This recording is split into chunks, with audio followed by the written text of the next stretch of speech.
empezar con un poquito de historia, ¿vale? ¿Sí? 4 de julio del 1776. Se redacta la Declaración de la Independencia de los Estados Unidos. Y estaréis pensando, este loco se le ha ido la castaña ya definitivamente. Se cree que está en una charla de historia. Bueno, espérate. ¿Qué era esta declaración? Pues simplemente era un escrito en el que se proclamaba el fin del dominio británico, formándose un nuevo país, un conjunto de estados que formarían una nueva nación totalmente autónoma e independiente, los Estados Unidos de América. Pero seguimos la historia y tenemos entre el 1847 y el 1848 un famoso llamado Karl Marx y Engels redactaron el famoso Manifiesto Comunista. Un documento que resumía y sintetizaba las ideas principales de este movimiento llamado comunismo. Más tarde veríamos otros manifiestos, otras declaraciones, como por ejemplo el libro rojo de Mao Zedong. Pero al ver estos manifiestos, estos documentos, estas declaraciones, yo me pongo a pensar, ¿será que Jesús no nos dejó un manifiesto? ¿Será que Jesús no nos dejó una constitución? ¿Será que Jesús no nos dejó una declaración para nosotros, sus seguidores? ¿Para nosotros, su pueblo y su iglesia? Claro, podrás decir, sí, está la Biblia. Claro que sí. ¿Está el Nuevo Testamento? Claro que sí. Pero si profundizamos un poquito, tenemos un texto, un pasaje de la Biblia que sintetiza las ideas principales de Jesús. Podríamos decir que está escrito lo que Jesús espera que cada cristiano llegue a ser.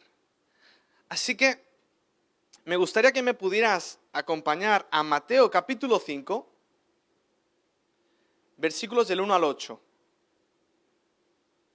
Y leemos la palabra en el nombre del Padre, del Hijo y del Espíritu Santo. Amén. Lo tenemos. Uy, ya me he flipado, ¿eh? Si tienes la YouVersion sí que la encuentras rápido. Si la tienes en papel igual.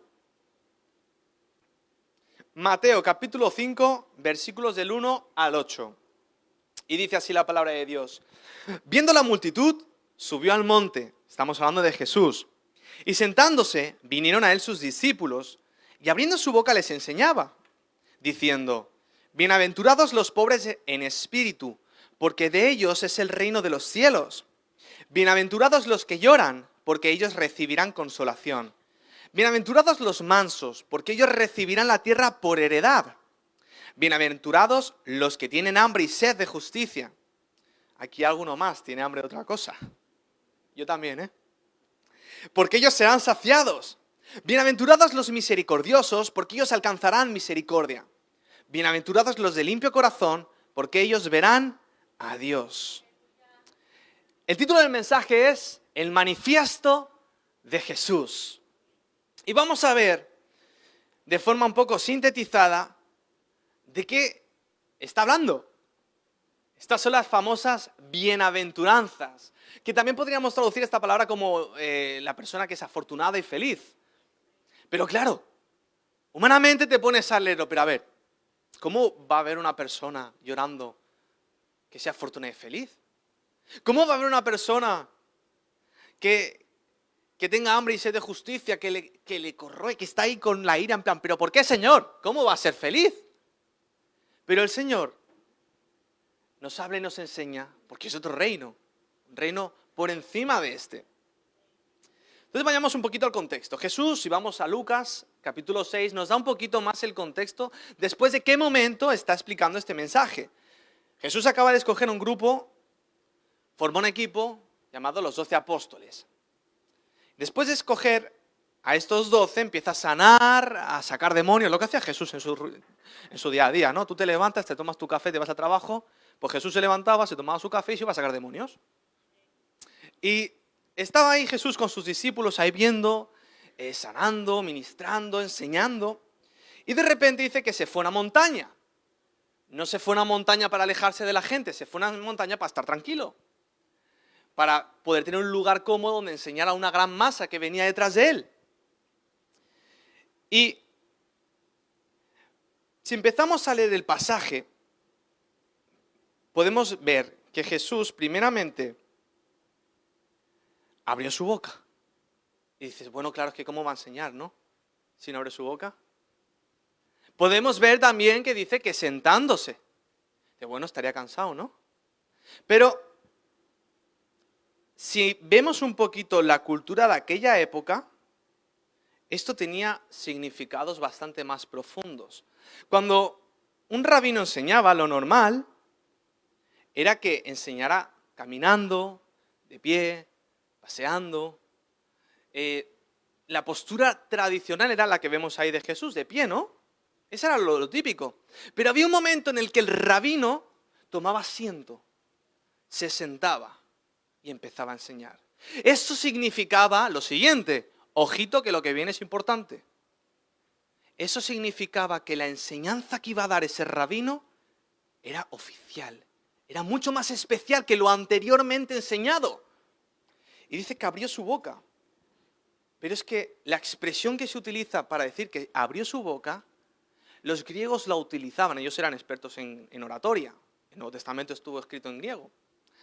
Pero hacía referencia a cuando un profesor, un maestro, alguien con autoridad, abría su corazón de par en par. Así que lo que podemos empezar, nada más viendo, es que el Señor usó su autoridad y les dijo, os voy a abrir mi corazón porque os tengo que contar algo realmente importante, así que atentos. Y empieza a hablar. Bienaventurados los pobres de espíritu, porque de ellos es el reino de los cielos. Claro, entonces significa que debemos venderlo todo. ¿Significa que debemos vivir la pobreza para agradar a Dios y para ganar el cielo? Alguno me dirá, bueno, Jesús le dijo al rico que vendiera sus posesiones y las diera a los pobres. Igual es eso lo que pide, ¿no? No. Jesús le dijo al rico que vendiera todo lo que tenía y lo diera a los pobres porque el corazón del rico estaba en sus posesiones, porque sus posesiones eran su ídolo y ocupaba el lugar que tenía que ocupar Dios. No es un patrón a seguir por todos nosotros. Y si nos fijamos, Dios nos dice, en espíritu. En ningún momento nos dice, benditos los que viven a punto del desalojo. Benditos los que viven sin llegar a final de mes. Benditos los que no tienen trabajo. A ver, yo soy padre y yo no quiero que mi hijo viva en pobreza. Yo no quiero que mi hijo viva en escasez. Y yo creo que Dios, como Padre perfecto, tampoco quiere eso hacia nosotros, ¿no? Por lo que vamos a ir un poquito más allá. La pobreza de espíritu es la conciencia plena y total de que dependemos de Dios. Humildad. ¿Qué es lo contrario a la pobreza de espíritu? El orgullo, la autosuficiencia, la confianza en uno mismo. Y podríamos decir, la confianza, por ejemplo, en el sistema del bienestar. Bueno, me quedo sin trabajo, tengo el paro, ¿no? Luego vas al paro y dices, no has cotizado lo suficiente. Estoy enfermo, tengo la seguridad social. Luego estás 3 años esperando, ¿no? Pero tengo la seguridad social.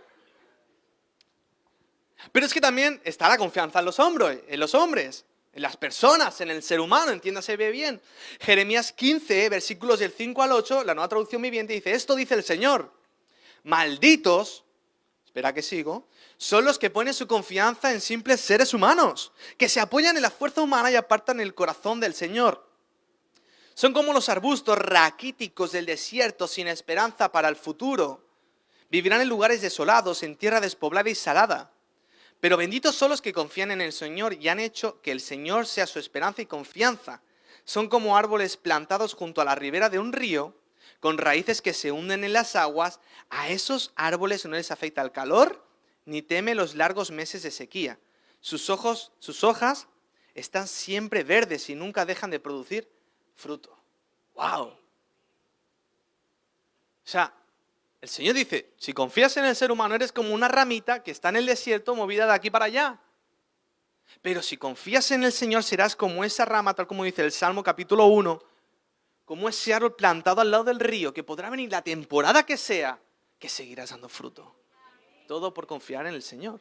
Fíjate que no dice, estarás en el río y no pasará nada, estarás bien, estarás en un oasis. No, dice que vendrá la sequía, vendrán meses duros, vendrán temporada dura, pero tú seguirás dando fruto.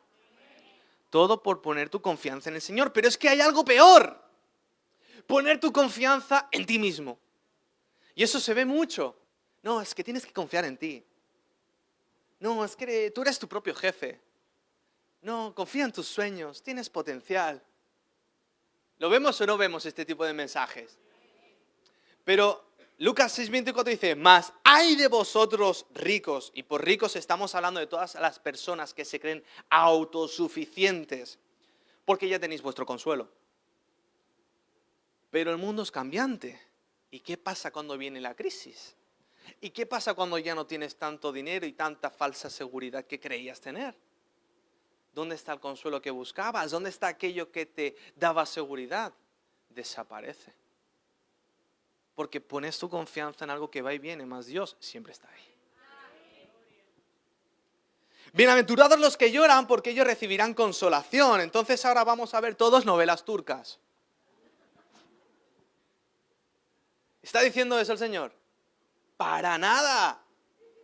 El llanto del que Jesús habla, seguro que alguno dice, alguno ha sido confrontado, ¿eh? El llanto del que Jesús habla es el mismo que se utiliza para expresar el llanto, el dolor, el sufrimiento por el fallecimiento de un familiar. Nos está hablando de un duelo. ¿Pero un duelo por qué? ¿Por quién? Un duelo por el sufrimiento que nos rodea en nuestra sociedad. Por el ser conscientes de que a nuestro alrededor hay miles y millones de personas que cada día mueren sin conocer a Jesús. A ese dolor nos está llamando el Señor. Se nos dice de ser empáticos, pero ¿sabéis qué significa empáticos? Viene del prefijo em, que es dentro, y empático, que viene de pathos, dolor, llevar el dolor ajeno dentro de uno. Y a eso nos llama el Señor. No nos está diciendo, pon las noticias y venga a sufrir. No. Nos está diciendo que no seamos indiferentes al dolor ajeno. Porque a veces vamos por la vida mirando nuestros propios problemas. Yo voy con un checklist de tareas, ¿eh? Me levanto por la mañana ya, vale, sí, tengo que hacer esto, tengo que hacer lo otro, vale, esto, recoger a él, mi esposa va por el otro, yo voy a por este. ¿Pasa o no pasa? Y es muy fácil caer en esa rutina, en esta lista de tareas que tenemos que hacer todos y todas. Nadie se escapa. Pero el Señor nos habla de estar conscientes y de ver el dolor ajeno. Lo que vivimos hiperdistraídos. Vivimos en un mundo que quiere captar nuestra atención, desconcentrarnos allá donde miremos. Lucas 6:25 dice, ¡ay de vosotros! Cuando una madre dice eso, peligro, ¿eh? ¡Ay de vosotros los que ahora reís! Porque lamentaréis y lloraréis. Es fuerte, ¿eh? Pero sigue el mensaje y dice, bienaventurados los mansos, porque ellos recibirán la tierra por heredad. Qué difícil es ser manso en esos tiempos, ¿no? Qué difícil es cuando estás conduciendo y se te cruza uno sin intermitente. Le dices, Dios te bendiga.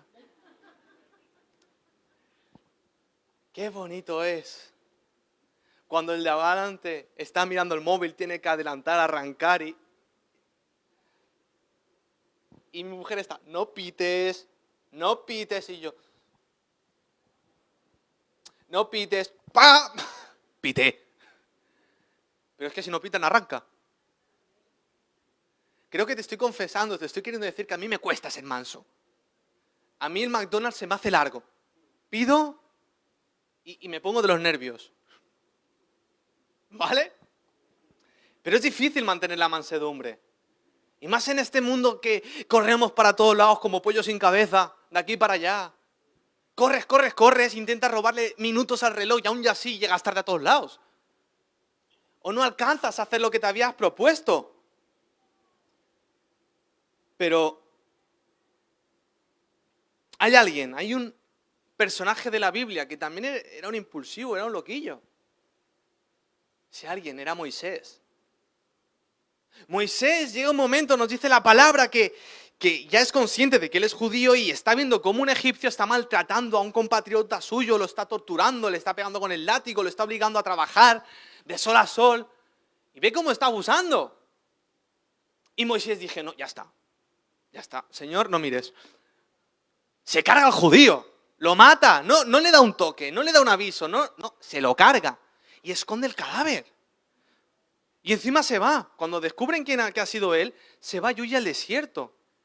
Estamos hablando de una persona impulsiva, una persona que no tenía control sobre sus propias emociones.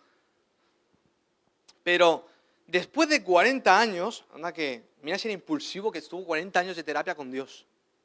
40 años.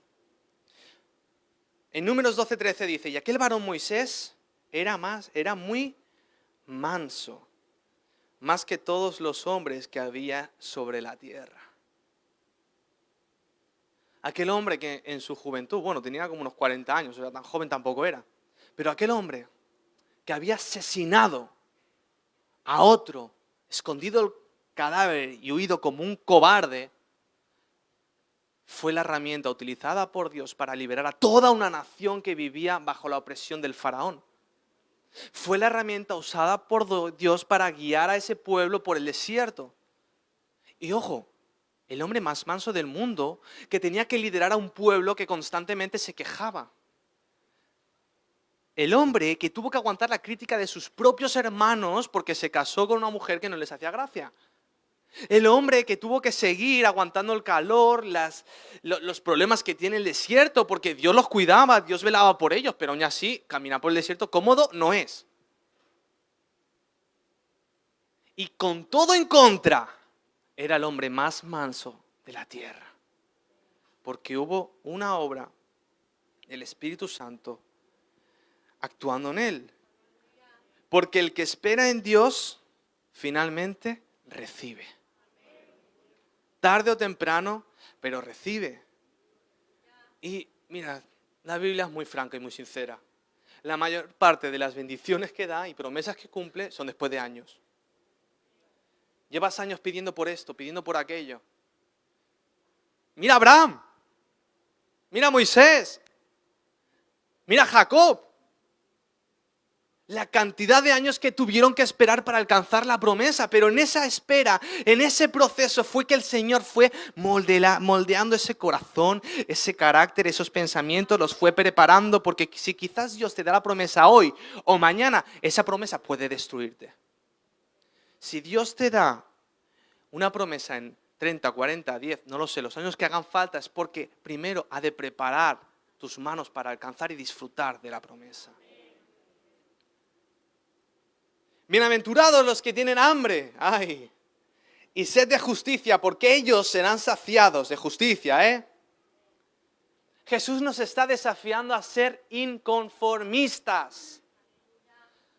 Nos está diciendo a no tolerar la corrupción, a no tolerar el abuso, la desigualdad, la opresión, de ninguna de sus formas. Y podemos decir, venga, vamos a por el Congreso, o vamos a por aquellos que se pasan.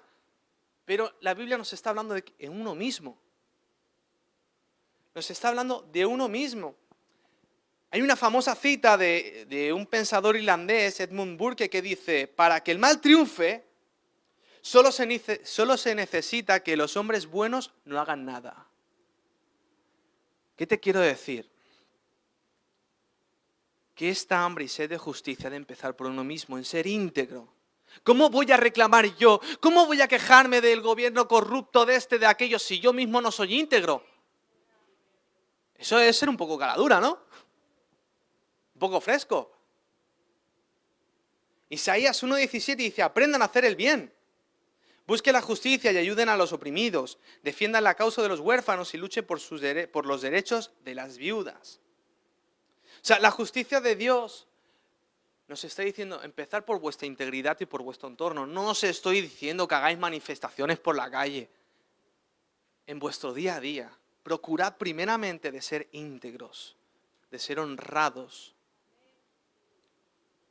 Pero es que la justicia de Dios va un poquito más allá. Porque tenemos un Dios que no que tiene una cosa que se llama gracia.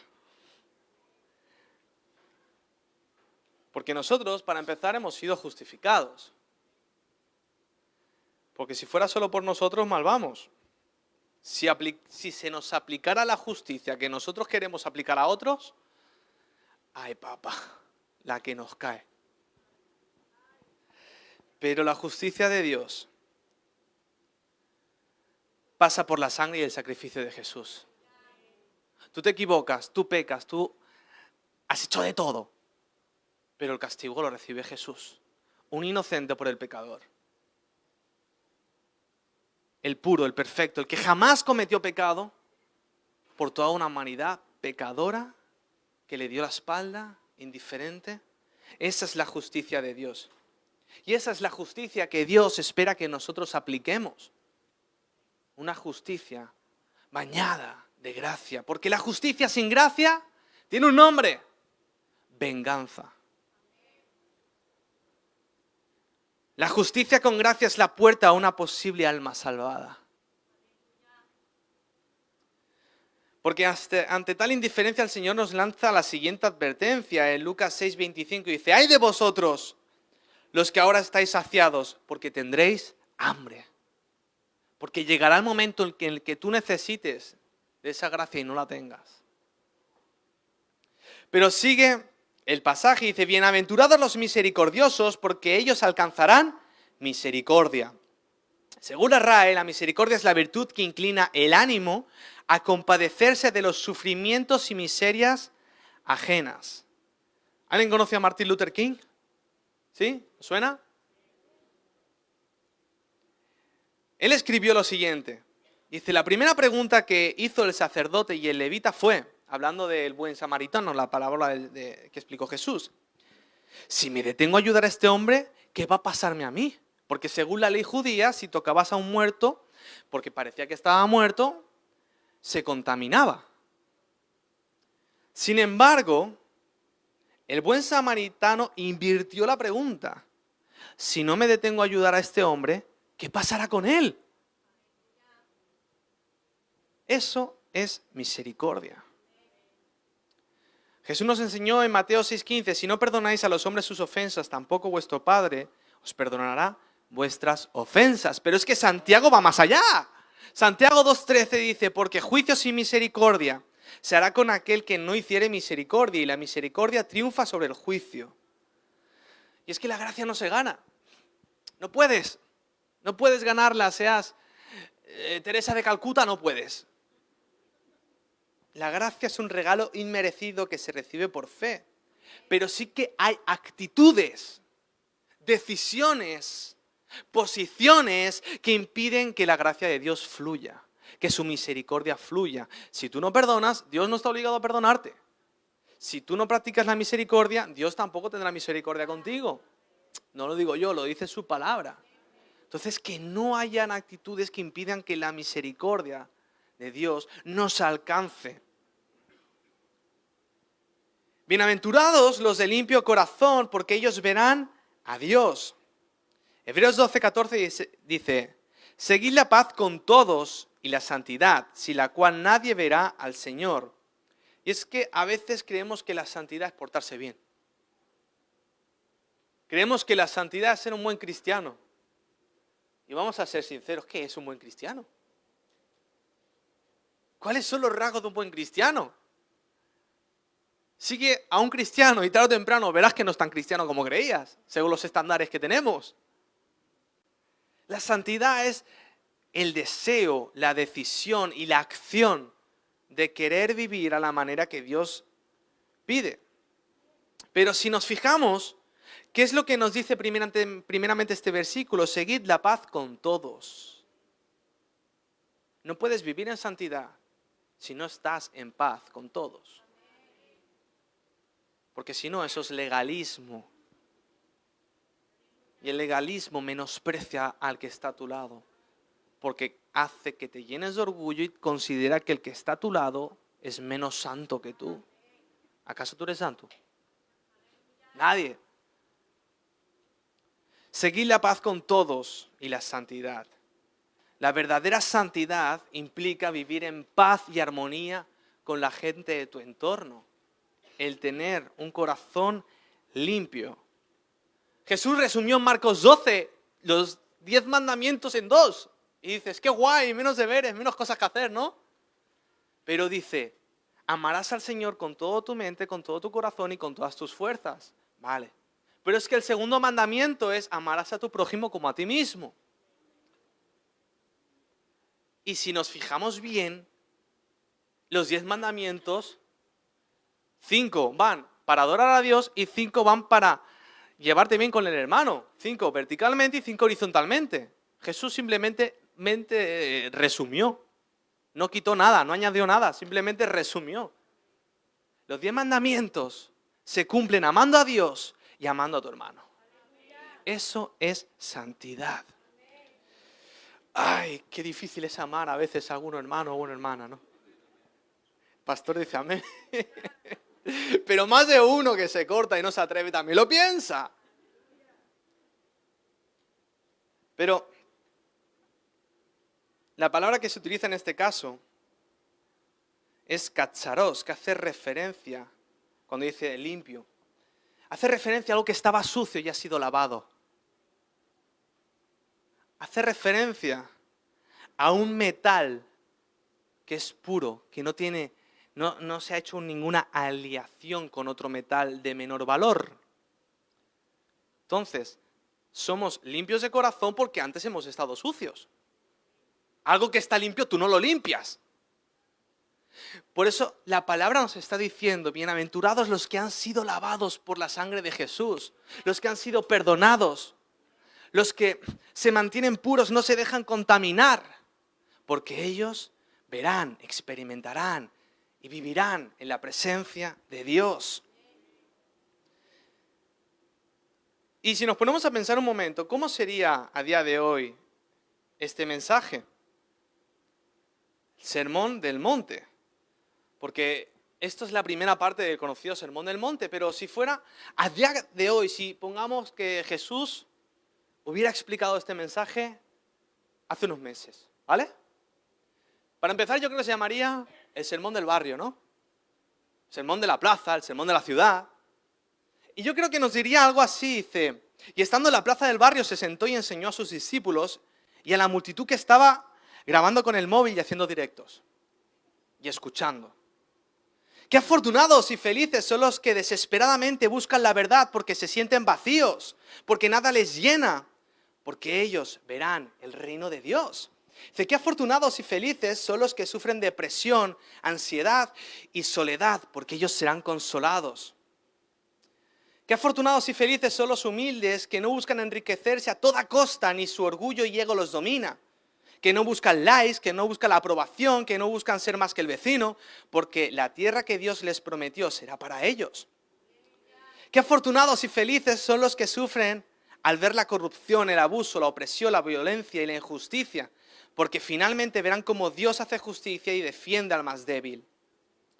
Qué afortunados y felices son los que empatizan y tienen compasión con el dolor de otros, porque Dios también tendrá compasión de ellos.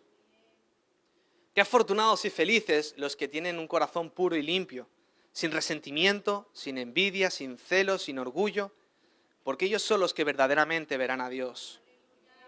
Yo creo que sería algo así.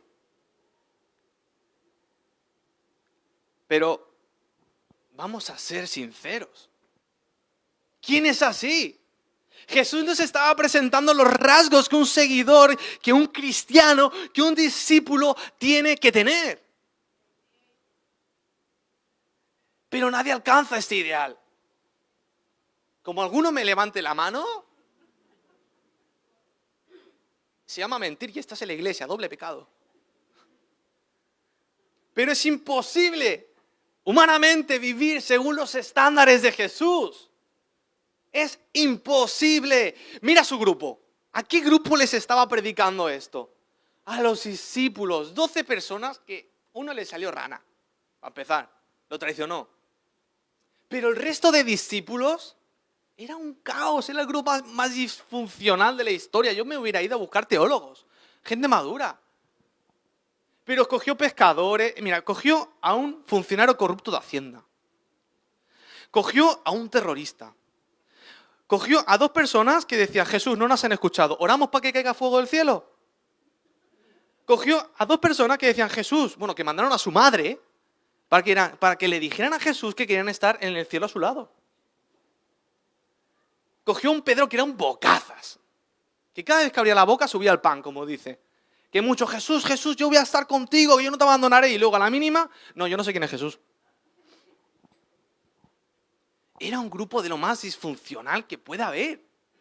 Sin embargo, Jesús les dijo lo siguiente. Juan 14, 26 dice, el Consolador, el Espíritu Santo, a quien el Padre enviará en mi nombre, Él os enseñará todas las cosas y os recordará todo lo que yo he dicho. Aquel grupo de 12 menos 1, aquel grupo tan disruptivo, tan disfuncional, fue el que finalmente sacudió toda Europa. Fue el que sacudió el imperio más grande de la historia por completo, sembrando el evangelio y haciendo que en un par de siglos aquel imperio, el más grande de la historia, la mitad fuera cristiano. Hombres y mujeres sin formación prácticamente, con oficios comunes y corrientes, que cambiaron el curso de la historia para siempre. Que pudieron vivir esos ideales que Jesús estableció, que pudieron personificar y hacer realidad ese manifiesto, el manifiesto de Jesús. ¿Y cómo sería el mundo? Yo me pregunto al ver todo esto, ¿cómo sería el mundo si actualmente nosotros, la iglesia de Jesús, los cristianos y cristianas que formamos la iglesia, viviera bajo estos rasgos, bajo las bienaventuranzas? ¿Cómo sería el mundo? No habría pobreza, quizás. No habría hambre. No habría tanta desigualdad. Pero todo empieza en uno mismo. Todo empieza en decirle, Señor, estoy muy lejos de ese ideal. Estoy muy lejos de ser quien tú esperas que yo sea. Pero tu palabra dice que por tu Espíritu Santo puedo alcanzar eso. Está en tu palabra. Lo hiciste con los 12 y lo has hecho con multitud de personas que reconocieron su debilidad, sus faltas, sus carencias. Lo pusieron en tus manos, confiaron en ti y tú hiciste maravillas a través de ellos. Y dijeron, Señor, aquí estoy yo. Pero todo empieza en uno mismo, en una disposición, en un reconocimiento de la palabra. De decir, Señor, no puedo. Señor, no puedo. Y no está mal decir no puedo. ¿Tú te crees que el Señor no sabe que no puedes? Él ya lo sabe. Pero una cosa es que le digas lo que sabes y otra cosa es reconocérselo, humillarse, someterse, para que sea el Espíritu Santo el que haga la obra a través de nosotros. Y con esto quisiera acabar. El mundo necesita urgentemente ver una iglesia bajo estos valores. El mundo está cansado de ver cómo hay cristianos que señalan con el dedo, que condenan, que en vez de ser el abrazo de Jesús, es lazo al infierno. Tristemente, a veces nos ven así. En una ocasión tuve la oportunidad de hablar con un compañero de trabajo homosexual y estuvimos hablando del evangelio y cuando acabó la conversación me dijo, Isaac, me has dejado sin palabras. Yo no pensé que se podía hablar con un cristiano de esta manera. La imagen que ellos tienen es la del típico cristiano que señala con el dedo, que va con pancartas, que va señalizando todo lo malo que hay en el mundo. Pero ¿qué tal si le damos la vuelta? Si en vez de pensar lo que nos puede pasar a nosotros si tocamos al que está enfermo, pensamos, ¿qué le pasaría si no hacemos nada al respecto? ¿Qué le pasará al mundo si no hacemos nada al respecto? Dios nos va a pedir cuentas. Te puse tanta gente a tu alrededor y no hiciste nada.